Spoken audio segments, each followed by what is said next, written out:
Здравствуйте. В наших эфирах довольно регулярно мы уделяем внимание безопасности дорожного движения. Обращаю внимание на высокую загруженность дорог, особенно в городе Сухум. Она сейчас даже больше, чем в летний сезон. Возможно, из-за того, что летом многие были в отпусках, образовательные учреждения и вузы на каникулах. Также сейчас традиционно, как мы знаем, проходит сезон свадеб, производится вывоз урожая цитрусовых, но приближаются и новогодние праздники. Все эти факторы, плюс к этому постоянный рост автопарка в республике, значительно увеличивают интенсивность движения. Разумеется, несоблюдение правил дорожного движения и невнимательность при таком активном движении автотранспорта приводит к росту дорожно-транспортных происшествий. Чтобы узнать, что делается у нас по предотвращению дорожно-транспортных происшествий, особенно аварий с тяжелым исходом, мы пригласили начальника управления госавтоинспекции республики, полковника Дамия Авицба. Здравствуйте, Дамия. Добрый день, Гаври. На республиканской трассе Псоу-Ингур заметно увеличилось количество камер фото- и видеофиксации нарушений. Вот с чем это связано, увеличение камер? Как это отразилось на безопасности дорожного движения? Есть ли сравнительная статистика дорожно-транспортных происшествий до установки камер? И вот за нынешний год, вот именно по этой трассе, какая вот разница, интересно, какой эффект по результатам? Я вас услышал. Ну, одним из важнейших достижений в целях организации безопасности дорожного движения является реализация ведомственной среднесрочной целевой программы развития системы автоматической фиксации нарушений правил дорожного движения на 2023-2025 года. Как вам известно, на тот момент руководством страны было принято о реализации такой программы, потому что мировая практика показала, там, где были установлены камеры видеофотофиксации, статистика по дорожно-транспортным происшествиям снизилась в разы. Я считаю и я уверен, что данное решение было правильным, потому что были на тот момент уже сложности при составлении административного протокола по нарушениям скоростного режима, пересечения сплошной линии. Людям надо было показать фото и видеофиксацию. Такой возможности на тот момент не было. За это в этом направлении для нас это большая помощь. Вы правильно отметили, что на нашей республиканской трассе количество камер в разы увеличилось. В западной части мы перед тем, как начали приобретать, искать эти камеры, ездили в Российскую Федерацию, непосредственно министр внутренних дел ездил туда, осматривали, какие камеры лучше сюда завести, чтобы она в практике себя реализовала. И перед тем, как отправить людей туда, мы уже изучали нашу республиканскую трассу на тех участках дороги, где была аварийная ситуация повышена. Мы предприняли где-то 15-20 точек установить камеры фото-видеофиксации. Срок у нас был вообще установить все эти камеры до конца этого года.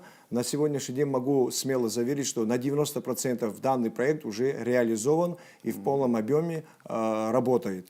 После установки в западной части, хочу почему подчеркнуть, потому что мы оттуда начали ставить, потому что в Гагрском районе, в Гудаутском районе, в основном, где происходили дорожно-транспортные происшествия, где наши люди погибали. После того, как мы установили 20 камер, мы заметили такую динамику, что от точки первой до точки второй, где установлена камера, в промежутке наши водители начали грубо нарушать. И были дорожно-транспортные происшествия в том числе. И нам пришлось дорабатывать, мониторить движение, в каких участках нам нужно дополнительно установить камеры. На сегодняшний день в западной части с КПП Псоу до въезда города Сухум установлено 26 камер. И буквально 2 недели назад мы установили в восточной части 11 камер. Помимо камер мы смогли рубеж контроля в западной части 5 рубежей контроля и в восточной части 2 рубежа контроля. Это достаточно, чтобы проводить работу в полном объеме. Все силы и средства, которые сейчас у нас есть, мы направляем в этот отдел. Потому что сама камера фиксирует любые машины, фиксирует любые номера. Нету такого понятия, что не фиксирует какие-то определенные или красивые номера. Есть, да, спецмашины, это такие, как скорая помощь, транспортные средства, относящиеся к Министерству чрезвычайных ситуаций и так далее. Я думаю, что в этом направлении мы проводим правильную работу. Мы понимали, что после установки этих камер там, за месяц что снимется эта проблема. Нет, это поэтапно, это, во-первых, кропотливая работа, очень сложная работа. Помимо того, что их завести, установить, их надо обслуживать. Постоянно у нас проблема появляется с сетью, там база зависает. Это в практике мы узнавали, это такое практикуется, но максимально, насколько это возможно, отдел, который обеспечивает данную систему, они выезжают и устраняют эти нарушения. Если говорить за 11 месяцев 2025 года, хочу подчеркнуть, именно 20 марта мы установили полноценно эти камеры, то с этого момента на основании материалов фото-видеофиксации нарушений было вынесено 117 736 постановлений. Это огроменное число. И вручено было, то есть остановили на этих стационарных постах, где рубежи контроля, 92 626. И оплачено было 69 199 тысяч постановлений на сумму 49 миллионов 73 тысячи.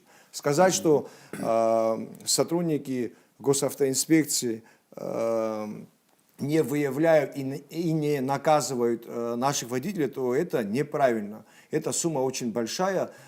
Человек, который будет оплачивать один раз, два раза, до него должно дойти, что любое его нарушение в республиканской трассе будет зафиксировано рано или поздно. Это постановление ему вручат на каком-то из этих постов. Ну, это, конечно, воздействует на водителя. Раз-два заплатить, и деньги все считают. Это работает. А вот у вас как-то вы заявляли, что была такая проблема, что многие снимали номера, чтобы уйти от штрафов, или поддельные номера ставили. Как сегодня с этим? Да, у нас было совещание в начале августа. Задача была поставлена министром внутренних дел на нашем совещании.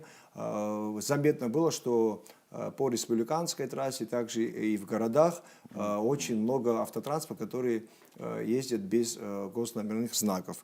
Это связано было, во-первых, есть такая процедура, когда машина вновь ввозится на территорию Республики Абхазия, на КПП ПСОВ проходит растаможку, и он имеет 5 рабочих дней доехать до дому и доехать до госавтоинспекции, поставить на учет.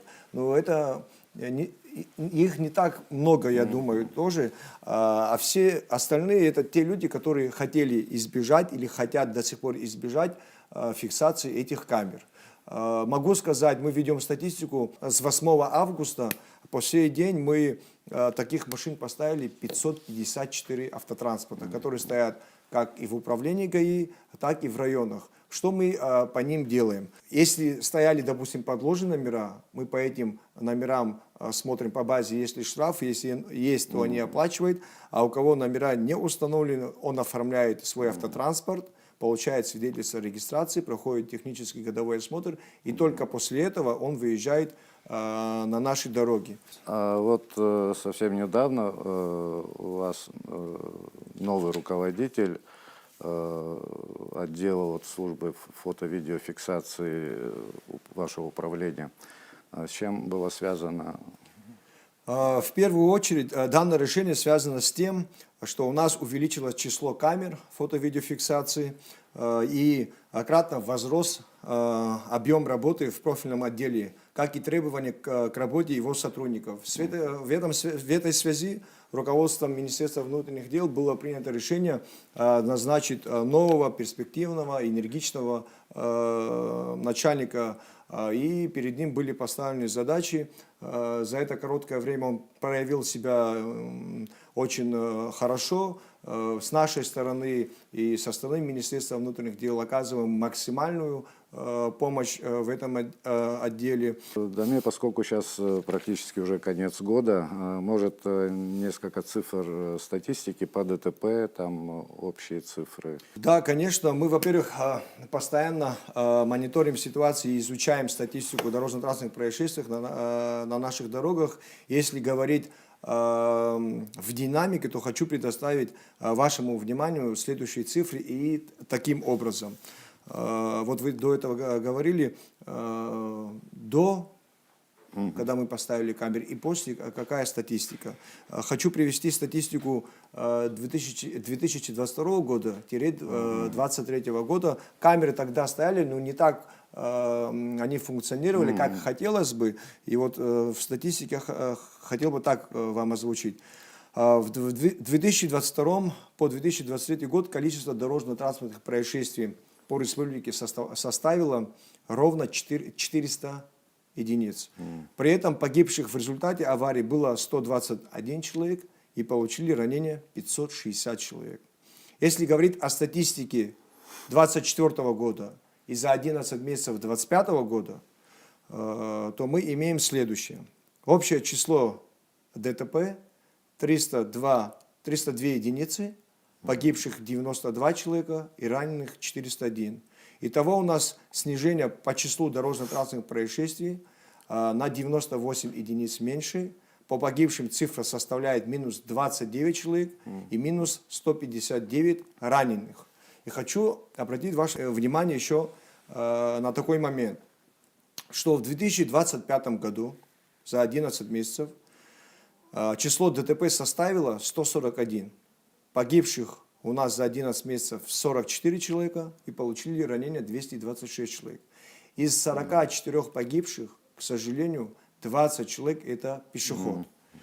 Пешеход также является участником дорожного движения и должен соблюдать правила перехода в положенном месте, пешеходном переходе. Как в ночное время, так и в дневное время наши пешеходы, к сожалению, нарушают. Вот из 20 погибших 15 это те люди, которые именно нарушили, опять те, которые стояли у остановки или у магазина и произошло дорожно-транспортное происшествие. И для этого хочется сказать, что не всегда виновники становятся водители, которые управляют транспортом. Также и получается, что и наши пешеходы. В практике вы, наверное, сами замечаете, вы же водитель, Гарри, и вот возьмем, допустим, район вокзала. Я в течение дня, наверное, 3-4 раза там проезжаю и замечаю, когда наши граждане переходят не в положенном месте. Когда есть возможность, я никуда не спешу, я останавливаюсь и начинаю вести беседу с этим человеком. И говорить, почему вы, допустим, нарушаете в этом месте. Ответ единый у всех. Они все куда-то спешат, у них дела. Наша жизнь тебе важнее, чем нам. Как с такими людьми разговаривать? Я хочу такую вещь еще сказать. Если мы понимаем, что сотрудники ГАИ – это их прямая обязанность, это наша прямая работа, мы от нее не отказываемся.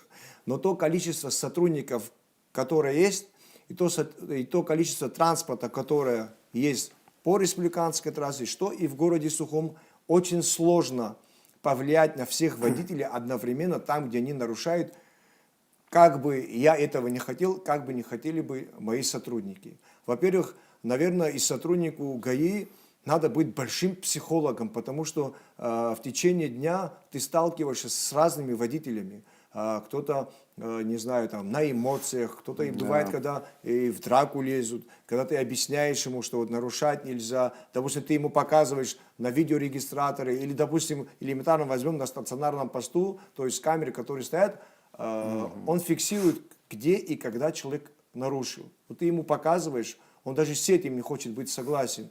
Понимаете, ситуацию не только мы должны исправить, сотрудники ГАИ, и эту ситуацию, во-первых, мы сами создали, сами водители. И говорить, что только ГАИ должно исправить, я считаю, что это неверно. Немало произошло в нашей жизни. Я думаю, нет такого человека, в семье кого это не коснулось бы, как минимум там двоюродные или троюродные родственники. Ну, как-то это надо остановить. Помимо, я еще раз говорю, что мы в дальнейшем, у нас есть план мероприятий, чтобы воздействовать на ситуацию на наших дорогах, но также мы просим наших водителей как-то соблюдать правила дорожного движения. Ну, понятно, что и общество, и власть должны в этом вопросе помогать вам. Надо эту проблему, в общем-то, на дорогах гибнут люди. Это, наверное, самая серьезная проблема. Ее надо решать вместе. По вокзалу, да, там вот все переходят, они видят, что кому-то красный загорелся и думают, что им там можно идти. И как раз тогда загорается стрелка, все разворачиваться начинают с вокзала. Я уже думал, там может предложить вам, чтобы поставить щит с надписью, что здесь переход запрещен, подземный переход рядом. Ну, это тоже понятно, что... Кстати, сейчас вы подняли вопрос по поводу подземного перехода. Мы когда начинаем делать замечания, говорит, вот вы можете пройти там 50 метров и перейти через подземный переход. И многие там говорят, вот состояние подземного перехода ужасно, там не перейдешь. Сколько раз администрацию города Сухум восстанавливали эти подземные переходы? Не мыли их, потом начинаем красить, разбивать освещение, которое там есть. Я из-за этого говорю, надо каждый должен с себя начать. Просто свалить все это на сотрудников ГАИ и на Министерство внутренних дел, это неправильно. Каждый должен начать с себя. Да, еще вот часто сейчас все же вот пишут там на всяких туристических форумах по Абхазии. Участников дорожного движения предупреждают о достаточно отчаянной манере вождения местных водителей. Ну вот по определению они это называют вот опасная езда. Какую вы проводите профилактическую работу, чтобы кардинальным образом изменить эту ситуацию, переломить, вот, что вы делаете, что можно сделать с этим? Кстати, да, я как-то слышал, на каких-то форумах говорили, да, вот в Абхазию поехать и не попасть в дорожно-транспортное происшествие. Ну, все же спрашивают, кто собирается ехать, там, у тех, кто ездил. И вот они им говорят, что будьте очень осторожны. Да. Ну, что хочется по этому вопросу сказать. Я хочу еще дополнить такой момент. Вот вы, наверное, сами замечаете, в соцсетях часто молодые ребята выкладывают, как они управляют своим транспортным средством, как по республиканской трассе, так и в тех местах, где очень опасно заниматься дрифтом. Вот недавно свадебный кортеж какой-то, там прям все движение остановилось, и он да, там... все эти машины, кстати, мы их поставили на штрафплощадку. Вот вчера один приходил парень, сдал экзамен со второго раза, оплатил штраф и забрал свою машину. Все другие машины стоят. И мы периодически, во-первых, в свадебные дни, там, да, на выходные, сейчас, в принципе, и в будни тоже играют, на тех участках да, дорог, где обычно проводят такие мероприятия, мы ставим своих сотрудников силами управления ГАИ, спецроты и с сотрудниками городских отделов. И мы вот, допустим, изучаем их страницу и видим, как они реально очень сильно рискуют своей жизнью и рискуют жизнью других участников дорожного движения. Мы их вызываем, в виде беседы мы проводим, и вот просто по-человечески хочется поинтересоваться, почему это они делают. Очень много объяснений бывают. Вот в примере, допустим, говорят, вот я машину купил сам, если с машиной что-то произойдет, я ее сам буду чинить. Так мы ему объясняем, что мы не только за тебя переживаем, но и переживаем и за других участников дорожного движения. Человек оплачивает штраф, идет на экзамен, сдает экзамен успешно, без ошибки. Видно, мальчик грамотный, но он говорит следующее. Я дать гарантию и дать вам слово не могу, что я так ездить не буду. Потому что это мое хобби, я ее люблю. Я ему привел в пример, что есть у нас парень молодой с Абхазии, фамилия Гвазава, который занимается профессионально. Я говорю, если у тебя есть такое желание и если у тебя такая практика, для этого есть в Российской Федерации такие площадки, где ты можешь поехать, проявить себя, и мы будем за тебя рады. Но заниматься такими вещами там, где небезопасно, не стоит. Потому что любой человек, да, когда сегодня с дома выходит, едет по делам там, или на работу, его, конечно же, дома ждет семья, дети. И они, конечно, хотят увидеть своего отца или брата, чтобы он вернулся здоровым и невредимым. Ну, просто вот хочется постоянно повторяться, что вот люди должны сами осознать, должно до них дойти, что нарушать так грубо нельзя. Я вам скажу, за 32 года количество погибших на наших дорогах достигает 2000 людей. 2000. А во время войны погибло примерно. 1800 человек. Да, Но те примерно. люди, кстати, об этом я уже говорил, те люди знали, за что погибали. Это те люди, которые держали оружие и погибли. А мы сейчас вот сами просто себя убиваем. Не зря в войнах, когда водитель начинает там немножечко там хулиганить, военнослужащий, ему говорят, лучше погибнуть в бою, чем в ДТП. Да, молодые люди, просто это такая психология, они еще, у них нет вот этого порога страха, они не понимают, что человек смертен, наверное. Но с этим можно бороться только жесткими методами, мне кажется. Тут просто сказать, внушить, мы же такие все горячие, это очень сложно. Надо проявлять, наверное, жесткость, я так думаю. Как больше с этим можно справиться? Опять-таки вот в соцсетях у нас все же сейчас обсуждения, все происходят там. Ну, это не ново, это всегда было. Рассуждают на тему неотвратимости наказания. Утверждая, что не все у нас несут равную ответственность перед законом, некоторым категориям удается избежать наказания. Такие утверждения слышны на протяжении всего периода нашей новейшей истории, наверное. Считается, что люди, имеющие высокое положение, там, работающие в силовых и правоохранительных структурах, а также состоятельные нарушители, которые, как правило, ездят на мощных и быстрых автомобилях, уходят от наказания. Вот что можно сделать? Ну, действительно же, эта проблема имеет место быть. Как вот вы с ними работаете? Как можно... Ну, как я ранее говорил, камеры, которые установлены на нашей республиканской трассе, они фиксируют любую машину и с любыми номерами. Касаемо тех людей, которые имеют возможность, допустим, нарушают и не оплачивают. Я думаю, мы дойдем до того, что человек, который будет оплачивать штраф, если он часто нарушает, он рано или поздно должен осознать как минимум. Хочу вам привести еще такой пример. У нас есть такая возможность с базы данных вытащить грубых нарушителей. Вот буквально 10 дней назад. Которые неоднократно. Да, неоднократно. совершают. Я могу сейчас цифры вам сказать. Мы вытащили таких водителей в количестве 74 водителя. Если сложить все их штрафы, получается 9 миллионов 200 тысяч. Один из них, который занимает первое место, штраф имеет на сумму 571 тысяч. Этот человек, я считаю, потенциальный убийца, который просто выезжает на республиканскую трассу, сходит с ума. Что мы по ним сделали? Мы изъяли транспортное средство, поставили на штрафплощадку, изъяли водительское удостоверение. Человек 3 раза приходил в ГАИ и не может сдать экзамен. И таких не 1 и не 10. В этом направлении, почему я говорю, что камеры увеличились, объем работы очень большой. И мы вот реально иногда не успеваем отрабатывать всех этих водителей. Но мы максимально стараемся. И часто, кстати, говорят, вот среди нарушителей, злостных нарушителей есть сотрудники различных ведомств. На данный момент, во-первых, любой, не только сотрудник милиции, но любой сотрудник других ведомств должен быть помощью для нас, а не поднимать статистику на наших дорогах. По ним мы что делаем? Есть контакт с руководителями этих служб.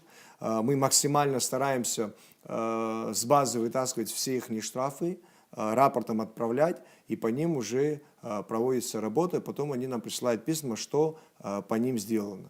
В этом направлении мы будем наращивать свою работу. Хотелось бы еще сказать такую вещь. Вот в планах сделать так, чтобы нам было в помощь. Что имеется в виду? В Москве есть центр, называется ЦОДД, Центр организации дорожного движения при правительстве города Москвы. В 2005 году на ЦОДД была возложена функция по содержанию, эксплуатации, ремонту и установке технических средств организации дорожного движения. Там идет и дорожные знаки, ограждения, разметки, светофоры. Центр также отвечает за фиксацию нарушений с помощью камер и анализ данных о движении и аварийности в Москве. Руководитель данного центра и ряд его сотрудников были у нас в Абхазии, и наши коллеги, и Министерство внутренних дел, и министр внутренних дел, и куратор генерал Чкадова непосредственно ездили в Москву, увидеть это в практике, как это у них работает. В Москве нет возможности нарушить, и чтобы ты не был не зафиксирован. Им намного легче работать. Почему? Потому что любое транспортное средство, когда ты ставишь ГИБДД на учет, данные машины уходят в госуслугу. И ты, когда ездишь в любом регионе Российской Федерации, любое твое нарушение приходит тебе на мессенджер, на госуслугу, что ты в таком-то месте нарушил правила дорожного движения. Хочешь ты, не хочешь ты, этот штраф будешь оплачивать. Вот когда мы дойдем до такого уровня, нам будет намного легче работать. Что сделано на сегодняшний день в этом направлении? Еще раз повторюсь, министр внутренних дел неоднократно ездил в этот центр. На этом этапе есть какие-то видения, есть какие-то продвижения. Ребята, которые сюда приезжали, изучили наш город, изучили ту технику и ту базу, которую мы имеем. Не хочу вперед забегать, но я думаю, в 2026 году у нас будет такая возможность, и в Абхазии, в городе Сухум создадут безопасный город. Это не только фиксация скоростного режима, это и стопление на светофоре, проезд на красный свет. Даже по криминальной милиции, да, там у них, кстати, в день выезжают до 2000 машин по всей Москве. Данные машины, на данных машинах установлены камеры, я не знаю, он во все стороны фиксирует. Касаемо, вот мы поднимали вопрос, в прошлый раз, когда был на передаче, касаемо парковок. Вот физически реально успеть в городе Сухом всех наказать за такое нарушение, ну, невозможно никак. Количество сотрудников ГАИ, которые заступают на сутки, достигает 7-8 человек. А у вас вроде экипажи вот машин, когда выезжаете, вроде больше. Ну, это когда управление ГАИ в помощь с 500 заезжает, мы вот на выходные стараемся городу помочь. Вот когда мы сможем достичь этого уровня, и такие спецмашины будут у нас, и мы будем запускать по городу, и машина будет фиксировать данного нарушителя, да, как его машина стоит на зебре или перекрывает перекресток, и это нарушение будет приходить на рубеж контроля, который у нас установлен на каждом посту. Вот как мы останавливаем нарушителей за то, что он превысил скорость, также мы можем там предъявить за неправильную парковку, из-за которых у нас образуется пробка. Сказать, что количество транспорта у нас маленькое, это неправильно. Я думаю, каждый из нас лет 10 назад, когда мы выходили с дому, во дворе было намного меньше машин. Сейчас в каждой семье, поверьте, 2-3 транспорта на каждого. И они все выезжают одновременно в город. И пробка, это она неизбежна. В принципе, в любой стране, в любой столице такая пробка, она... Не, но если бы просто не были над бы... ней надо заниматься, можно максимально сделать так, чтобы передвижение было лучше. Но для этого опять обращаемся к нашим водителям, соблюдать правила движения. Мне даже стыдно иногда выступать и обращаться к людям, потому что одно и то же говорим. Сама ситуация позволяет, вынуждает говорить такие вещи. Ну, если бы они вот соблюдали бы правила остановки и стоянки транспортных средств, вот Сбербанк, перед ним, когда проезжаем, это показательно. Или вот турбаза вот здесь, где торговые магазины, вот эти все. То есть, когда они паркуются там, где в неположенном месте, то есть еще вторую сторону. И сказать, что все нарушают, это тоже неправильно. Я уверен и знаю, что есть такие водители, которые не нарушают и которые даже не имеют дорожно-транспортных происшествий в своей практике. Вот с них надо пример брать. Вот улица Гулия тоже сверху, когда, если спускаться, то она, ну, вот, до улицы Леона, там же припаркованы с двух сторон. Но раньше был, Потому что есть школа, есть садик, есть служба госбезопасности, ну, там есть вообще Госсвязнадзор, протискиваться есть ботанический приходится. сад, который посещают наши приезжие, есть Сухумбанк. Там, Все ну, эти там машины. стоит знак, ну, остановка транспортных средств запрещена, я не знаю, не соблюдают. Или знак уже сняли, по-моему, кое-где, вот где школа первая. Сейчас не По-моему, могу сказать. да, этого Не знака не исключено, что видно. кто-то мог снять Да. ее. Ну, то есть они когда вот с двух сторон стоят и потом же не прижимаются к бордюрам, там кто-то метр от бордюра, и вот приходится там вот... То есть если бы они парковали бы транспорт только там, где положено, вот таких заторов бы в центре не было, наверное. А потом вот все-таки, если вот техника это придет и будет работать, вы говорите, но если люди не будут оплачивать штрафы, ну вот та категория, которую вы называли, в принципе, зачем руководству надо отправлять эти штрафы? Может, они также на стационаре будут получать, как и другие граждане? Если эти машины приедут, поверьте мне, нам работать будет намного легче, и у нас будет возможность данному водителю показать его нарушение, где он эту машину неправильно Не, это безусловно. поставил и все остальное. Сейчас просто можно точечно работать, и чтобы человек тоже все равно чувствовал, что нет-нет, да могут оштрафовать. Это тоже может возымеет какое-то действие. У вас хорошая работа идет вот по водителям в нетрезвом состоянии, которые у нас за рулем бывают. Вот здесь у вас успехи хорошие. Но у нас дорожно-транспортные происшествия происходят в первую очередь это за превышение скоростного режима, выезд на встречную полосу и, конечно же, водители, которые садятся за руль в нетрезвом состоянии или в наркотическом опьянении. Если говорить о статистике, хотел бы также привести, как приводил статистику за ДТП. В 2022-2023 году были лишено права управления транспортным средством 6162 человека. Из них управлением автотранспортным средством в состоянии наркотического опьянения было 1841. Направлено в суд на рассмотрение 371 материал по 119 4 части, по 119 6 части, 123. Это те люди, которые отказались от сдачи анализа, ранее лишенные или которые не имеют водительского удостоверения. И 371 человек, 105 подвергнуты аресту на 15 суток.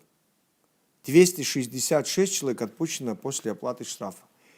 Оплата штрафа производится, когда человек предоставляет справку инвалидности первой группы или второй группы. Если брать статистику 2024 года, 2025 года за 11 месяцев, лишено права управления транспортным средством 4441 человек. Из них в наркотическом опьянении 962. Направлено в суд на рассмотрение 877 материалов и на 15 суток осуждены 262 и 615 отпущены штрафа. 615 человек – это в основном инвалиды, которые предоставляют на суде справку. Там штраф получается 4200, 6 тысяч и 12 тысяч. Бывают такие моменты, когда у человека есть водительское удостоверение, он предоставляет справку инвалида, ему делают штраф 4200 без лишения права управления. И бывает, когда в течение месяца-двух он попадается 2 или 3 это раза. предусмотрено, что при этой справке удостоверение Ну, это решение суда, наверное, они от чего-то отталкиваются. Хочется донести до всех силовых структур, касаемо судей, прокуратуры. Кстати, хотелось бы подчеркнуть, со стороны Генеральной прокуратуры и всех районов в прокуратуре, которые в районах работают, они максимально нас поддерживают. Я вам честно скажу, есть такие материалы, где можно, допустим, до нашего административного протокола, правила составления, можно где-то найти зацепку и аннулировать этот протокол. Но этот водитель который попадался не один раз и не два раза. Нам приходится подключаться, и с этой стороны, со стороны прокуратуры у нас полная поддержка есть, за что я им говорю спасибо. Потому что все должны понимать, что вот этого водителя, которого отпустили, который попался 2, 3, 4 раза, его не лишают прав, ему делают штраф. Вот этот водитель может сесть за свое транспортное средство, и никто не застрахован, что именно он может сделать ДТП с вашим участием. За это мы максимально просим оказать нам содействие со всех сторон, потому что эта проблема не только наша, это проблема общая, и мы эту проблему сами создаем, если говорить честно. Ну, так же бывает, раз пожалели, 2, 3, 5, а потом Я согласен, это заканчивается гибелью, пожалеть можно гибелью. инвалида, да, он тоже детей воспитывает, а тех не жалко, которых он может угробить. А что, таких моментов не было? Сплошь и рядом такие моменты. От вашего ведомства есть предложение законодателям по внесению изменений в Кодекс об административных правонарушениях или правил дорожного движения? В принципе, в Министерстве внутренних дел и в управлении ГАИ всегда что-то надо обновлять. А вот те водители, которые садятся за руль в нетрезвом состоянии, да, там в 2024 году было принято решение, сделали лишение на 6 месяцев и штраф 30 тысяч рублей. И еще что хотел сказать по количеству ДТП. Вы, наверное, заметили, да, сколько машин у нас ездит с правым рулем. Да. И мы над этим вопросом работали и думали, как его правильно преподнести через законопроект.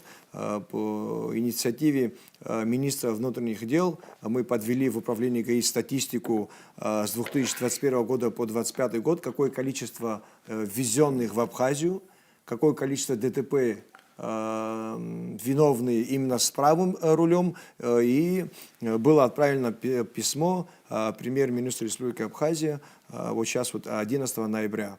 Параллельно там и таможенная служба нам должна помочь, потому что они тоже должны какое-то свое видение дать. Да, может быть такое, что мы, допустим, максимально просим ограничить ввозу данного транспортного средства.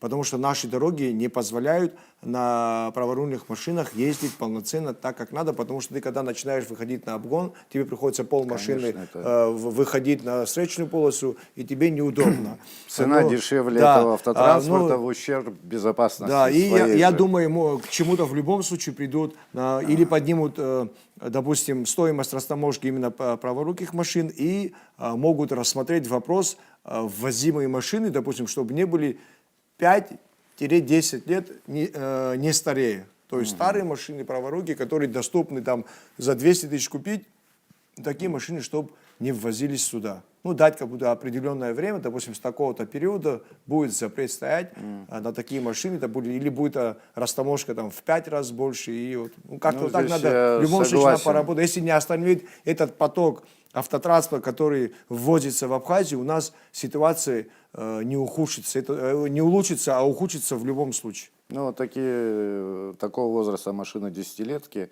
ну, вот с правым рулем или с левым, да, вот там разница, наверное, в цене сколько может быть, 100 тысяч? Ну, может, вот, да, 100 и 200 вот эти 100 тысяч, да. Это в ущерб вот, опасности, безопасности. Просто их привозить намного легче. В целом, вот все самые болевые точки проговорили, прошлись по ним. Понятное дело, что в один год все эти вот беды наши решиться не могут, но постоянная работа в этом направлении, результаты тоже не заставят себя долго ждать. Будем надеяться, что они у нас будут. Пользуясь случаем, хотелось бы, конечно, обратиться еще раз к нашим гражданам, к нашим водителям, с большой просто как гражданин Абхазии, не как начальник управления, и как гражданин Абхазии, человек, который сам управляет транспортным средством, управляют мои близкие, да, и ваши близкие, друзья, соблюдать максимально правила дорожного движения. Есть, да, такие незначительные нарушения, но когда люди садятся за руль и начинают превышать скорость в разы, пересекать сплошную линию, поверьте, мы говорим, Боженька хранит нас, да, но когда это происходит постоянно, это рано или поздно ты попадешь в беду. А жизнь одна, ее надо ценить просто. Согласен с вами. Этот нарушитель думает, что он один нарушает, но в этот момент, может быть, еще кто-то нарушает, и это еще усугубляет ситуацию. Спасибо, Дамир, вам за это интервью. Ждем Спасибо всегда вам. вас. Еще раз. Еще раз.